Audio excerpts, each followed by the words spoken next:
शैतान, Lucifer, the devil, prince of lies, prince of devil and मेफिस्टोफेल्स।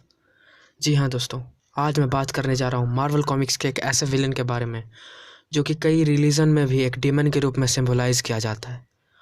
उसे कई धर्मों में भी एक बुराई का प्रतीक माना जाता है, जो कि अपने साथ शैतानी शक्तियाँ रखता है। जी हाँ दोस्तों, मैं बात करने जा रहा हूँ मेफिस्टो के बारे में, जो कि मार्वल कॉमिक्स का एक प्रोमिनेंट विलन है। तो आज मैं मेफिस्टो की कंप्लीट ओरिजिन आपको बताऊंगा और बताऊंगा कि आखिर मेफिस्टो है कौन। So without wasting any time, let's get started.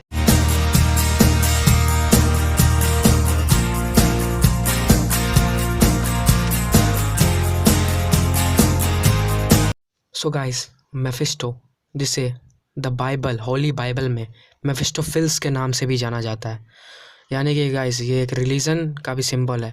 ये जो मेफिस्टोफिल्स है बाइबल में, इसे लॉर्ड ऑफ हेल कहा जाता है, यानी नरकों का राजा। जिस तरह हमारे यहाँ यमराज हैं, वैसे ही ये गॉड नहीं है, ये डेमन ऑफ हेल है, इसे डेमन के रूप किया जाता है। सो गाइस, मार्वल कॉमिक्स में ये अर्थ 616 में दिखाया गया है और ये एक गॉड लॉर्ड है हेल का, और इसे लॉर्ड ऑफ स्प्लिंटर रियल्म भी कहा जाता है, यानी कि स्प्लिंटर रियल्म का लॉर्ड है। तो गाइस, मैं आज आपको इसके ओरिजिन बताता हूँ। तो ये ज़्यादातर कॉमिक्स में होटल इन्फेर्नो, लास वेगास और नेवाडा में अपनी सारी काली करतूतें करता है। तो इसका और इस कैरेक्टर के क्रिएटर मार्वल कॉमिक्स में और कोई नहीं, हमारे स्टैनली हैं, जॉन बस्केमा है और जेरी रॉबिन्सन है। तो इन्होंने ही इस कैरेक्टर को क्रिएट किया मार्वल कॉमिक्स में। और मैं आपको बताता हूँ कि ये कैरेक्टर काफ़ी पुराना है, बहुत पुराना है। मीन्स जब ये धरती की शुरुआत हुई थी, ये तब से है। यानी बाइबल में तो इसे इस रूप में डिपिक्ट किया जाता है कि आपने एक कहानी ज़रूरी सुनी होगी एडम और ईव के बारे में, कि जब वो गार्डन में थे तो गॉड ने उन्हें एक एप्पल की ट्री से एप्पल खाने के लिए मना किया था, बस देखने के लिए कहा था। लेकिन यही शैतान सांप का रूप बनाकर फोर्स किया उन लोगों को खाने के लिए, जिस कारण गॉड ने एडम और ईव को अपने गार्डन से निकाल दिया और उन दोनों को धरती पर भेज दिया।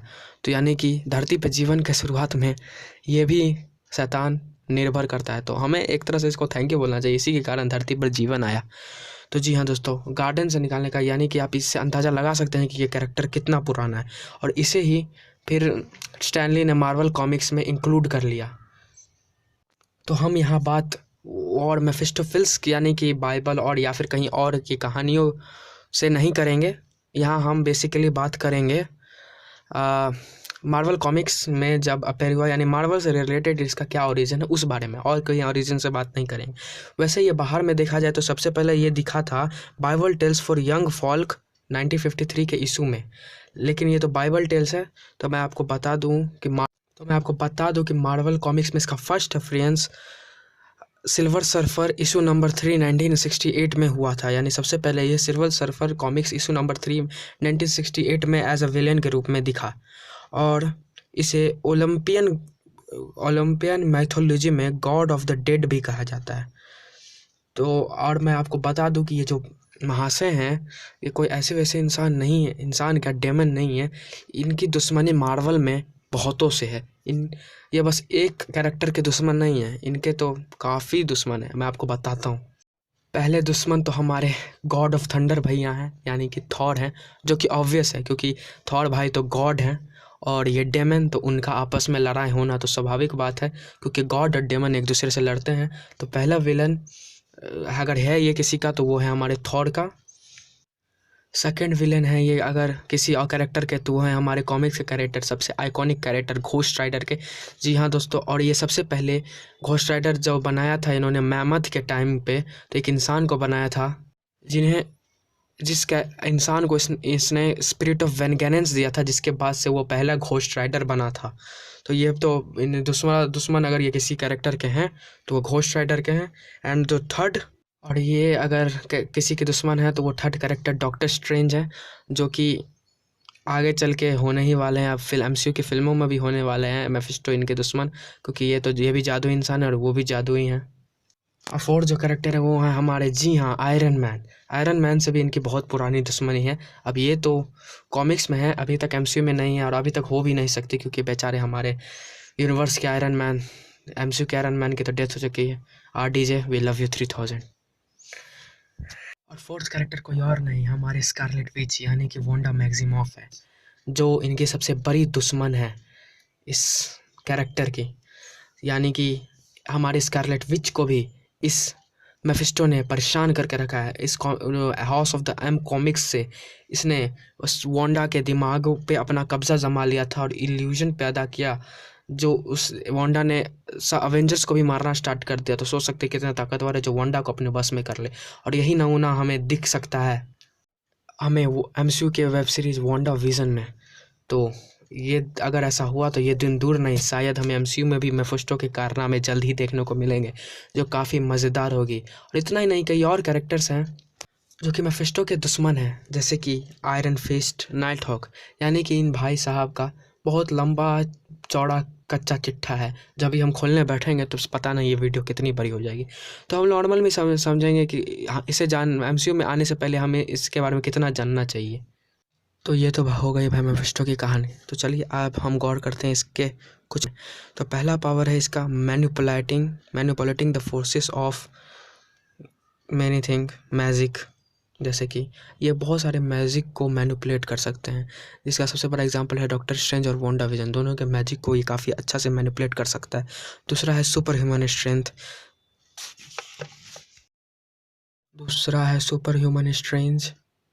स्ट्रेंथ एंड तीसरा है सेफ एंड साइज शिफ्टिंग, जिसका हम एग्जांपल देख सकते हैं वांडा विजन में कि इसने ही बहुत सारे सेफ शिफ्टिंग किया होगा और अलग अलग रूप में ये बहुत से बदल सकता है। जैसे कि इसने बाइबल में एक सांप का इसने रूप ले लिया था, तो ये बहुत कुछ कर सकता है, अपना रूप भी बदल सकता है। तो ये बहुत काफ़ी खतरनाक है। और अगले पावर इसका प्रोजेक्टिंग इल्यूजन, यानी कि बहुत सारे इल्यूजन को ये बना सकता है। इल्यूजन बनाने में ये मिस्टीरियो का भी बाप है, इतना समझ लो। उसके बाद मैनिपुलेटिंग मेमोरीज अल्टरिंग। जी हाँ, ये मेमोरीज़ को भी मैनिपुलेट कर सकता है और उसे ख़राब कर सकता है। इसका सबसे बड़ा example House of the M में वांडा के साथ इसने किया था। तो इसका मेनली जितना पावर, ये वांडा के साथ बहुत खेलता कूदता है वांडा के साथ, और ये बहुत ही खतरनाक इंसान है। बहुत इंसान तो नहीं, डेमन। ये एमसीयू में आ गया है तो हमारे सुपर हीरोज़ का छक्के छुड़ाने में इसमें बहुत दम है। ये दमखम रखता है छक्के छुड़ाने में, क्योंकि ये विलन कोई ऐसा मामूली विलन नहीं है। ये अगर आप 5-6 लोग मिला दो तो उससे भी खतरनाक मिस्चीवियस इंसान जो होते हैं ना, उनसे भी खतरनाक, लोकी से भी मिस्चीवियस है ये, 10 गुना मिस्चीवियस है। इतना अजीब है कि आप सोच भी नहीं सकते। अगर जो कॉमिक्स पढ़े होंगे मार्वल के, उनको पता होगा कि ये विलन कितना खतरनाक हो सकता है डॉक्टर स्ट्रेंज के लिए, वांडा के लिए, और जितने भी मैंने बताए सुपर हीरो के लिए। और अगर ये अनाउंस हुआ वांडा विजन में तो डॉक्टर स्ट्रेंज में भी मजा आएगा और शायद हमें एमसीयू में घोस्ट राइडर देखने के लिए भी मिले। तो आज के वीडियो के लिए बस इतना ही। आज के वीडियो में हमने मेफिस्टो के ओरिजिन के बारे में जान लिया। पूरा ओरिजिन तो नहीं जाना, लेकिन मार्वल के कंसेप्ट में बहुत बड़ा ओरिजिन जान लिया, क्योंकि ये कैरेक्टर बाहर से भी है, बाइबल से भी है कुछ में। तो वो सब लेके बैठेंगे तो भाई दिन निकल जाएगा। और मार्वल में ही अगर इसकी कंप्लीट ओरिजिन बताएं तो 1-2 घंटे की वीडियो हो जाएगी, क्योंकि ये कैरेक्टर कुछ नॉर्मल नहीं है जिसके इतने सारे विलन हो सकते हैं। मैंने तो आपको अभी गिन के 4-5 बताएं, इसके बहुत सारे कैरेक्टर है। तो मैंने आपको इतना ओरिजिन और इसके बारे में इतना कुछ बता दिया है, जिससे आपको कोई दिक्कत नहीं होगी एमसीयू के आगे के फिल्म में देखने के लिए, अगर ये विलन आया तो। आज के लिए वीडियो के लिए बस इतना ही, मिलते हैं बाद में, तब तक के लिए बाय। तो गाइस, हाँ, 1 सेकंड और गाइस, एक चीज़ याद रखो, अगर आपको इसी तरह के कंटेंट चाहिए, मार्वल रिलेटेड और super hero related awesome content चाहिए, तो प्लीज़ इस चैनल को सब्सक्राइब कर लीजिए।